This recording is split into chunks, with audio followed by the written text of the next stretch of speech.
The van rocked once, a single hard shove that made the suspension creak and the loose change in my cup holder chatter like teeth. I was already sitting upright, because the desert does that to you at night. It keeps you half awake even when you think you're tired. The keys were still in the ignition where I'd left them, and my hands stayed low on my thighs, as if keeping them visible could keep the situation calm. It was October 2017, on a dead-end dirt track outside Grants, New Mexico, not far from El Malpais National Monument, and my phone had been showing no service for so long the little words felt like part of the screen. A shadow moved past the windshield, slow and patient, the kind of movement that wasn't lost or hurried. It passed once, then came back, and I heard a soft metallic click as a hand tested the driver door handle like it was checking a locker. I didn't move. I didn't even swallow. I held my breath until my chest started to ache and forced myself to let it out in thin, quiet streams through my nose. A man's voice came from the dark, close enough that I could hear the shape of his mouth, not just the words. "Hey," he said, steady and polite, like he was outside a neighbor's door. "You awake in there? I've got a flat tire. I could use a hand." He didn't sound angry. That was the problem. Anger would have made it easier, because anger has a direction and a tempo. This voice didn't move away when it spoke. It stayed right where it was, as if he'd already decided the distance he wanted between us. Farther down the track, past my rear doors, another light blinked in the brush, a steady on-off rhythm that can only be hazard lights. They weren't mine. They were low to the ground, half hidden by scrub, like a vehicle had been parked crooked and left running. I couldn't see a silhouette in the driver's seat. I couldn't see anyone standing near it. It was just the blink and the dark and the sound of my own pulse in my ears. Something scraped along the side of my van, light at first, then firmer, and my side mirror folded inward with a squeal that felt loud enough to carry across the whole desert. I flinched without meaning to, then froze again, furious at myself for reacting. The hand came back to the door handle, and it pulled harder. 2 quick tugs like the person on the other side was testing whether I'd forgotten to lock it. I reached for my flashlight, then stopped when a bright beam swept over my rear side window from behind the van, not from the man at my door. The light moved in a practiced arc, slow and searching, like someone scanning a ditch for something they'd dropped. The beam caught dust on my glass and turned it into a pale glare. It slid off, went dark, then hit again from a slightly different angle. In that brief wash of light, I noticed something that hadn't been there when I parked. A small orange traffic cone sat beside my rear tire, upright, cleanly placed, as if someone had taken the time to set it straight in the dirt. It wasn't a random piece of trash the wind rolled in. It was deliberate. That was the second I understood the other van wasn't there by accident, and neither was I. The cone wasn't help. It was a marker. Let me tell you exactly how it went, because the order matters, and because when people talk about things like this later, they always compress it into a handful of beats. They say, "He got chased," or "they lured them," and it turns into a campfire story. What happened to us was quieter than that at first. It was normal. It was small details that didn't fit, stacked one on top of another until the pile got too high to ignore. My name is Mercer. In 2017, I was doing contract service work for an environmental monitoring company out of Albuquerque. That sounds official, but it was mostly driving.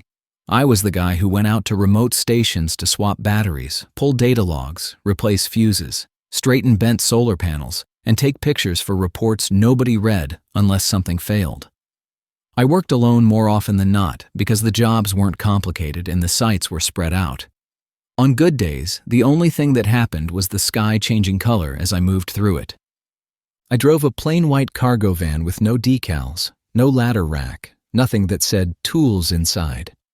I kept it that way because Albuquerque teaches you things, and one of them is that advertising is just inviting someone else to solve their problem with your stuff. The van wasn't fancy, but it was clean, and I treated it like a lifeboat. Out where I worked, it basically was. That morning started clean. I left Albuquerque a little after 8 a.m. with a hard plastic case of parts on the passenger seat and a cooler behind it. My route was simple, a single site west of Grants that had been throwing low-voltage errors. It wasn't a dramatic site, just a little fenced pad with a pole, a metal box, a solar panel, and some sensors that measured things like temperature and rainfall. The only reason it mattered at all was because the data fed into models and reports and grant money, machines counting the desert, one number at a time. By 10:30 a.m., I rolled into Grants to top off fuel and grab coffee. Grants is the kind of town where you can feel the interstate passing close by, even if you're not looking at it, like a river you don't see but hear. I stopped at a station with a small service bay attached, the type with a tired air hose and a guy behind the counter who looked like he'd been awake since before dawn. He watched me as I filled my tank, and when I went in to pay, he nodded at my van like he recognized the type of work. "You camping out there?" he asked, casual. "Just one night," I said. "Work thing. Early start tomorrow." He wiped his hands on a rag that had stopped being a rag years ago and had become more of a symbol. "Don't stop for anybody on those tracks," he said. I gave him a look that probably made me seem younger than I am, because it was the look you give when someone tries to sell you a ghost story in broad daylight. He didn't change his face. "People run out of gas," I said. "People get flats." "That's how it starts," he said, and the way he said it made my coffee taste like metal. "Guy waves you down. Nice voice. Says he's road service, or he says he's lost, or he says his wife is sick. Then you don't see your van again." I let out a small laugh, not because it was funny, but because I didn't want to step into the space his seriousness was creating. He leaned closer anyway, calm, not excited, the way people get when they've repeated the same warning enough times that it's worn into them. 3 rigs in 2 months, he said. "Missing. Not stolen and found in a week. Missing. Folks don't drift off without their shoes." That stuck with me, not because it was poetic, but because it was specific. I paid, took my coffee, and told myself he was repeating something he'd heard from a friend of a friend. Then I walked back out into the sun, got into my van, and drove west like I always did, with the same playlists and the same mental checklist and the same assumption that my day would be boring. By noon, I hit dirt. The pavement ended and the land opened up, and the road got thin in a way that made it feel less like an invitation and more like permission. I slowed down because in my world, a blown tire was a schedule killer and a safety issue at the same time. The sky was wide enough to make you feel like a small dot moving under glass. The basalt out there is dark and rough, like somebody poured a sea and then froze it in place. Around 1:15 p.m., I saw another van ahead, pulled off in a wide spot where the track widened enough for 2 vehicles to pass. A guy stood next to it with a mountain bike laid on its side, not in a crash position, more like he'd set it down to work on it. He waved at me, not frantic, just casual, like he expected anyone driving this road would stop. I almost didn't. The mechanic's words were still lodged in the back of my head, and I could feel them there like a pebble in a shoe. But I also couldn't fully shake the way I'd been raised. If you see a person out in the middle of nowhere, you check, at least from a distance, at least with the engine running. I pulled up slow and kept my front wheels angled slightly outward, a habit I didn't even realize I had until later. The guy walked up with a friendly expression and a sunburn that looked earned, not fresh from a day outside a bar. "Hey," he said, "you got a pump? Mine died." He pointed down at a small hand pump on the ground and a tire that looked half soft. It could have been real. It could have been staged. At the time, it read as real because it was simple. "I've got a compressor," I said, and I popped my rear doors just enough to reach my kit. His name was Ian, early 30s maybe, fit in that lean outdoors way. He talked fast, cheerful, the way people get when they're on a trip and they want to make strangers part of the story. He told me he'd been driving the Southwest for about a month, filming it when he could, camping when he didn't want to spend money, and chasing daylight because the light out here is insane. While my compressor ran off an inverter, a dusty SUV passed us slow. The driver didn't wave. He didn't even look like he was looking. He just rolled by with the windows up, steady, like he'd passed through that same spot 100 times and didn't expect anything different. Ian tracked it with his eyes, then shrugged like it didn't matter. "You staying out here?" he asked. "Just tonight," I said. "Worksite's a few miles in." "I'm camped near a pullout up ahead," he said. "If you want company."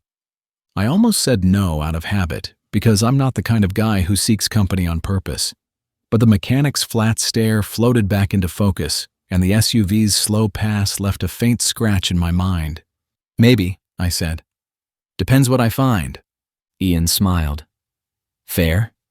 He thanked me, I packed up, and I drove on. In my mirror, he stood there a moment longer than he needed to, watching the road like he was waiting for something. I told myself I was imagining it.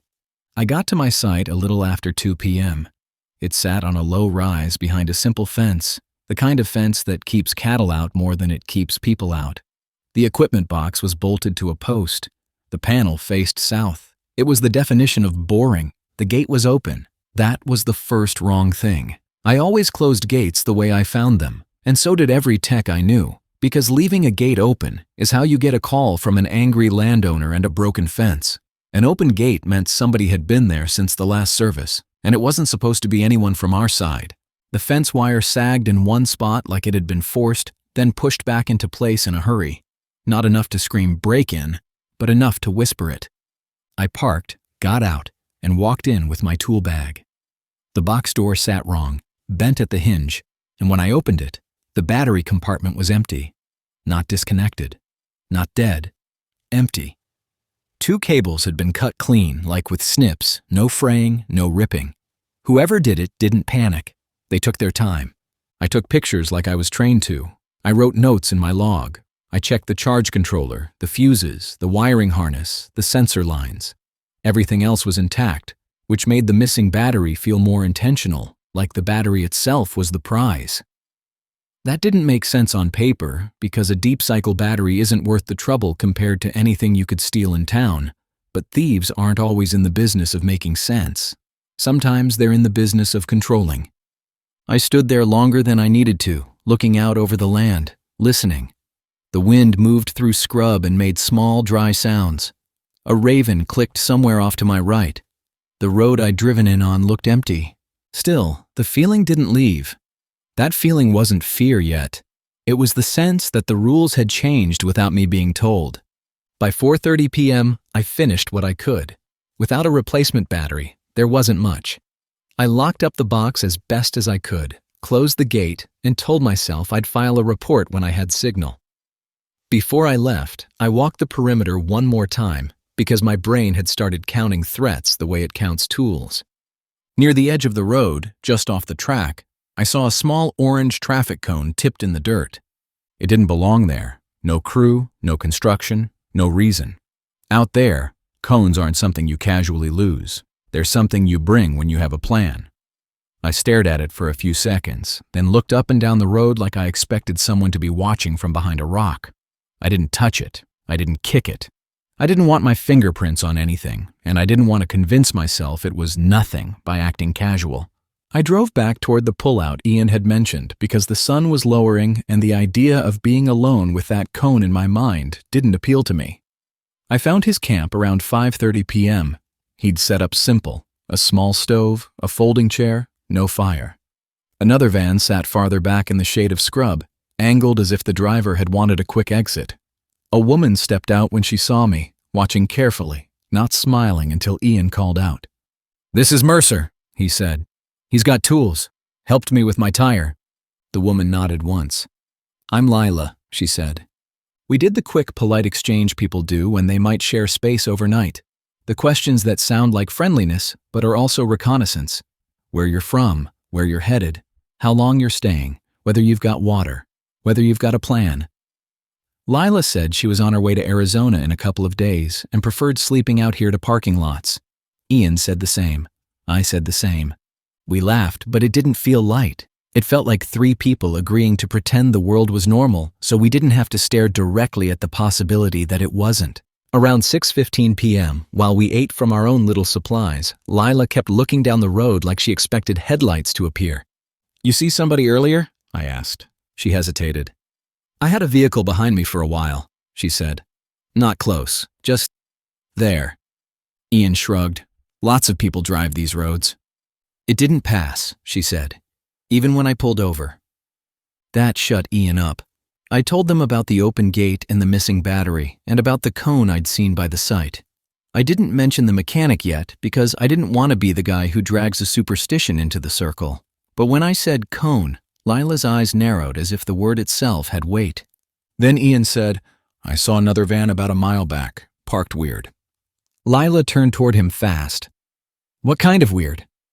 Off the road, he said. Door open. Hazards on. We looked at each other in the way people do when they're trying not to alarm each other and failing anyway. The sun was still up, but it had that late angle that turns everything long and sharp. We should check, Ian said, and I could hear the compulsion in him. If someone got hurt, we don't have service, I said. If it's bad, we can't call. We can't do much. Ian stood anyway. Some people can't leave a question alone, and I get it, because sometimes I'm that way too. I grabbed my keys and said, we drive, we look, we don't separate. We do not get out and wander around. Lila didn't argue. She got in her van, and we moved as a small convoy. Ian first, then Lila, then me, like a strange little parade of caution. We found it fast. A dark van sat nose down in brush as if it had rolled off the road and the driver had tried to correct and failed. The hazard lights blinked steadily. The driver's door hung open. No one sat in the seat. A water bottle lay in the dirt. A single sandal sat near the threshold like someone had stepped out in a hurry and left half of themselves behind. A phone charger cable trailed from the dash like it had been yanked. Ian took one step forward and called, "Hello," like it was a normal breakdown. Nothing answered. The only sound was the hazards ticking and the dry wind moving low along the ground. Lila stayed near my van, arms tight around herself. I didn't see blood. I didn't see a body, but I also didn't see any sign of a calm walk away. The brush on the passenger side was flattened in a way that suggested weight had moved through it, not a person strolling. The marks didn't go far before the ground hardened and the trail vanished into nothing. Ian's voice dropped. We should go. We went. We didn't talk much on the drive back.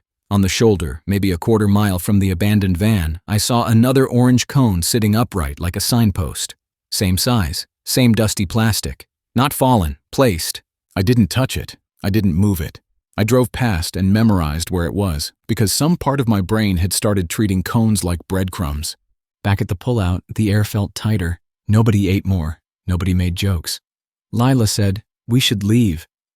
It's almost dark, Ian said. Driving this road at night isn't smart. I didn't disagree. The road wasn't technical, but it had ruts and soft shoulders and places where you could slide into a wash if you took a turn wrong. Still, staying felt like choosing to sit down in the middle of a room where you'd heard glass break. We can sleep in a group, I said. Vans close together, doors locked. If someone shows up, we don't open up for anything. Not a question, not a story, nothing. Ian looked relieved, like he wanted permission to be cautious without feeling weak. Lila stared down at the dirt and said, okay, but not here. She pointed to a sidetrack branching off the main road, a dead-end spur that looked like it ended in a wide turnaround. Less traffic, she said. I didn't like it. Dead ends are fine when you're alone and sure. Dead ends are traps when someone else is choosing the geometry. But I understood her logic, and I didn't want to overrule her with nothing but a gut feeling. We packed quickly and moved as a convoy again. Ian first, then Lila, then me. By 8:30 p.m., we were on that dead-end track with our vans angled in a rough circle, enough space between us that doors could open, enough room that engines could start and we could roll out if we needed to. The sky out there went black fast, and once the last light died, the world felt like it had been sealed. Ian tried to lighten it. Worst case, he said, we all wake up and laugh about being paranoid. Lila didn't answer. She checked her locks twice. I did too, quietly, not wanting to make the act itself feel like a signal.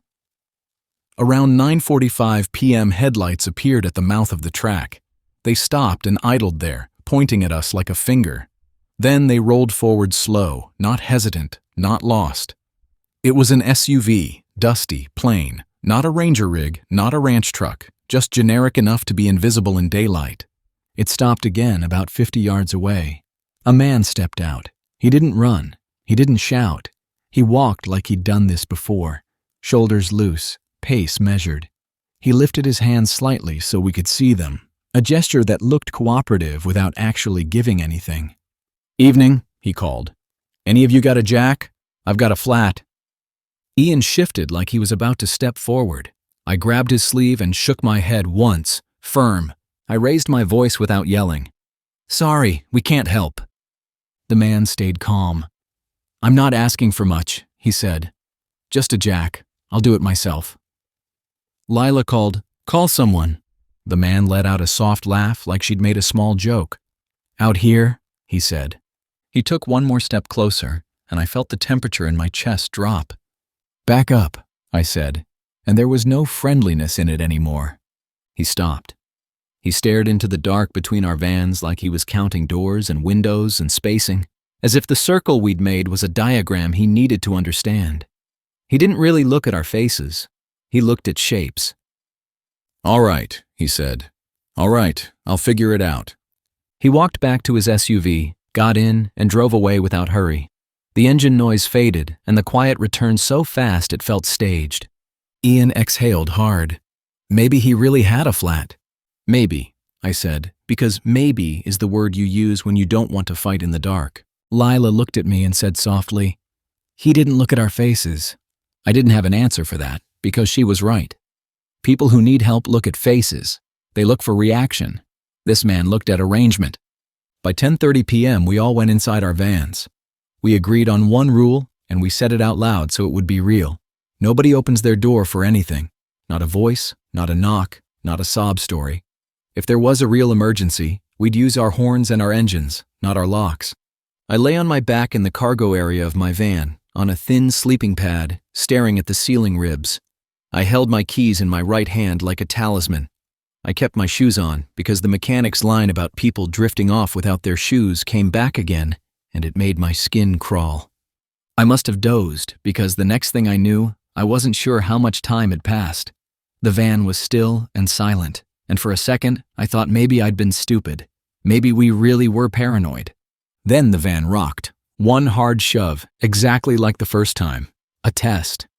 I sat up slowly and listened with my whole body. A shape moved across my windshield. It moved in a way that suggested the person wasn't trying to hide. They were trying to see if I would respond. A hand came to the driver door handle and pulled. It didn't open. It pulled again, harder, and the metal clicked like a lock under stress. I didn't move. I didn't answer. I stared straight ahead into darkness and tried to make my breathing invisible. The voice came again, close, the same steady tone.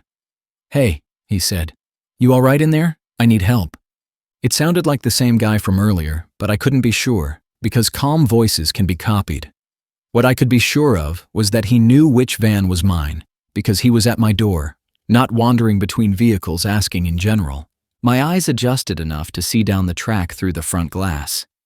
Ian's van sat where it had been. Lila's sat where it had been. Farther down, near the brush line, another set of hazard lights blinked, low and steady. The abandoned van we'd found earlier couldn't be here unless someone had driven it. That thought tightened my throat like a hand. The door handle pulled again, harder. My side mirror folded inward with a squeal. Metal scraped along the side panel like someone dragging a tool, not just bumping by accident. I reached for my flashlight, and that's when a bright beam swept across my windows from behind the van, a white arc that hit my rear glass, slid along the side, and lit the dust like fog. It wasn't the guy at my door. It was someone behind me, controlling the light, controlling what I could and couldn't see. In that brief wash, I saw the orange cone beside my rear tire, upright like a little flag. It hadn't been there when I parked. Someone had walked right up to my van, kneeling close enough to place it carefully, without waking me, without me hearing footsteps. The beam moved away and went dark. The silence after it felt engineered.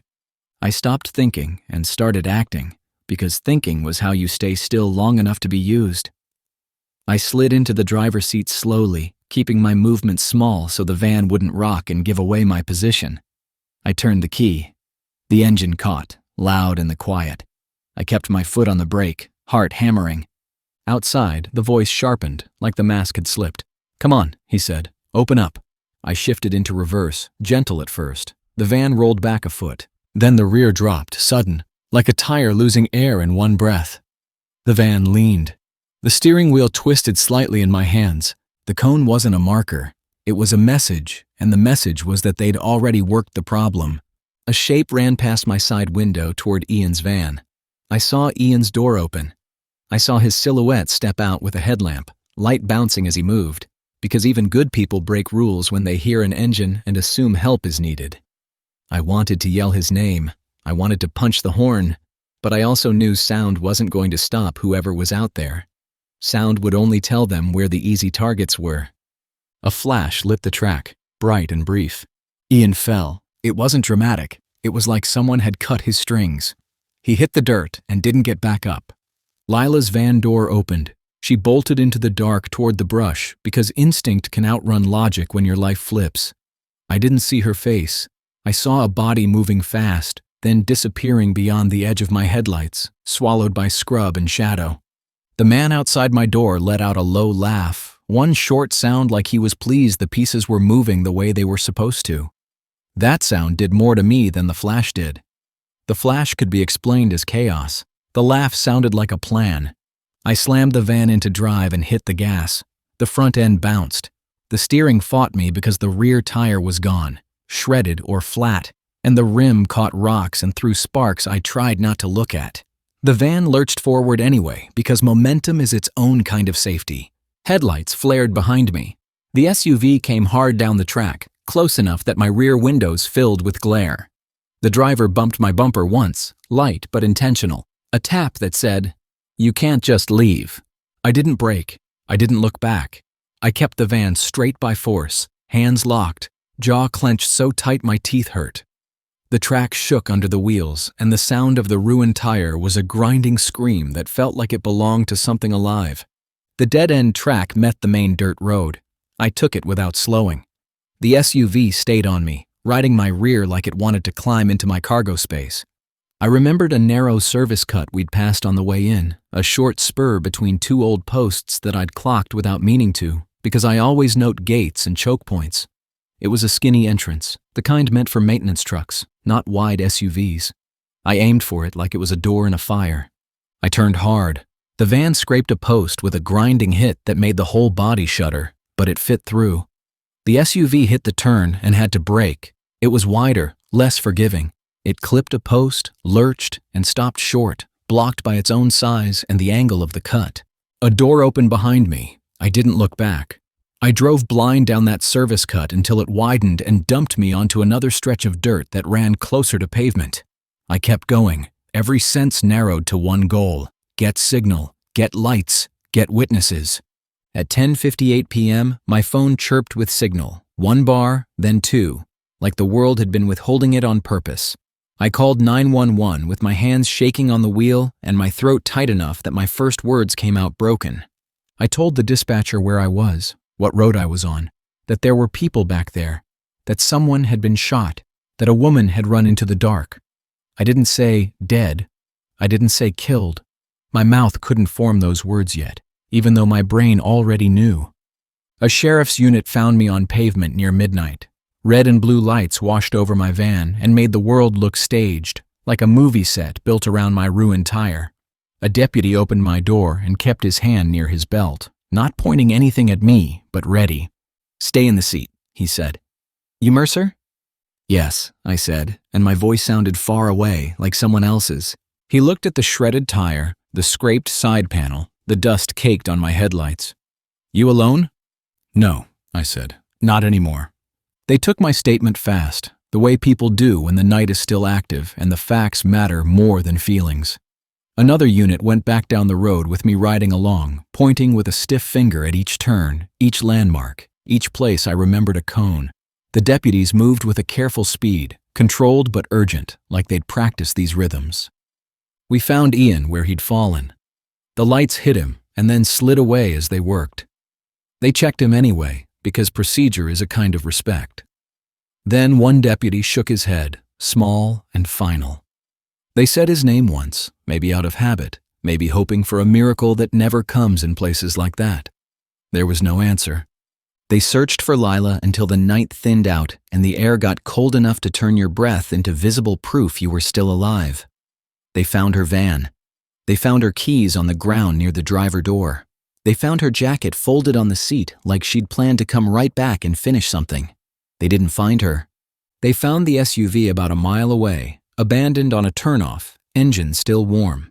Inside, they found a bag in the back with orange traffic cones, a tire plug kit, and a handheld spotlight. They found bolt cutters. They found cheap handcuffs. The objects weren't dramatic on their own. Together, they read like a kit for a very specific kind of work. The sheriff himself showed up around 11:40 p.m. He spoke to me like I was a person, not just a name on a report. "You said he talked like road service," he said. "Yes," I told him. "Flat tire. Needed a jack." He nodded once, and his expression didn't change. "We've heard that," he said quietly, and the way he said it made the mechanic's warning feel less like a story and more like a pattern. They tracked the man through the brush using prints and broken stems. No dogs that night, at least not at first. Just flashlights and the cold patience of people who didn't want another body. A deputy found him near a shallow wash behind a low clump of scrub, crouched like he thought he could disappear by being still. When the light hit him, he ran. Someone shouted. The man raised a pistol. A deputy fired. The man went down and stayed down. There was no cheering, no relief on anyone's face, just a tightening and a release, like they'd been holding a breath for an hour and could finally let it out. Later, after the scene stabilized, I heard his name was Quentin. A real first name, nothing mythical, nothing that explained anything, just a man who had decided the desert was a place where rules didn't reach. They drove me back to town to finish paperwork. I sat under fluorescent lights that made every surface look cheap and tired. My hands started to shake for real, not the adrenaline tremor while you're moving, but the aftershock that comes when you're forced to sit still. A deputy slid a paper cup of water toward me and told me I did what I had to. I didn't answer because all I could see in my head was Ian stepping out with his headlamp like it was a normal night, and he was doing the right thing. Before they let me leave, an evidence tech asked to look at my van. She checked the doors, the wheel wells, the underside, working slow and thorough. She crouched near my rear bumper, then paused, and her posture changed in that small way people do when they find the detail that matters. She pointed. "You see this?" she asked. A thin strip of reflective tape was stuck under my rear bumper, tucked up where I wouldn't see it unless I crawled under. It didn't match anything on my van. It wasn't a repair. It wasn't mine. She peeled it off with gloved fingers and dropped it into an evidence bag. The tape caught the fluorescent light and flashed once, bright and clean. I watched it go and felt my stomach turn because I finally understood the full shape of it. He hadn't just found us, he'd marked us,